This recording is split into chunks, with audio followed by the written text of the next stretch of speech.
अकलूज नगर परिषदच्या अगदी समोर आहोत। अकलूज नगर परिषदच्या समोर बरोबर महादेव मंदिर आहे आणि त्याच अकलूज नगर परिषदच्या उजव्या साईडला आपण पाहू शकता ओपन ड्रेनेज आहे।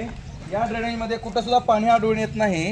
ह्याचाच अर्थ समोर ब्लॉकेज झालं असणार आहे। ते ब्लॉक करण्याचं काम, जे जाम झालेलं काम केलेलं नाही। आता आपण पाहूया काय नेमकी खरी परिस्थिती काय आहे। आपण अकलूज नगर परिषदेच्या समोरचा उजव्या साईडचा भाग घेतोय, महादेव मंदिराच्या समोरचा विठ्ठल मंदिर याच्या समोरचा भाग घेतोय। पूर्ण या ठिकाणी ड्रेनेज आपल्याला जाम झालेली जाणवते। याचाच अर्थ पुढं पाणी येत नाही। तर पाहूया नेमके काय अवस्था आहे। सध्या आपण अकलूज नगर परिषदेच्या समोरचा भाग पाहतोय उजव्या साईडचा। या ठिकाणी ड्रेनेज जाम आहे। ड्रेनेज साफ करणारी लोक येतात की नाही याकडे अकलूजकरांचं लक्ष लागून राहिलं आहे।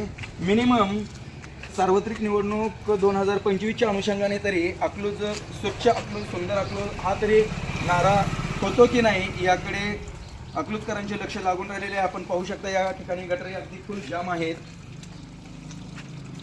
त्यामुळं अकलूजकरांसमोर खूप मोठा प्रश्न निर्माण होतोय की नेमकं या इलेक्शनमध्ये करायचं काय।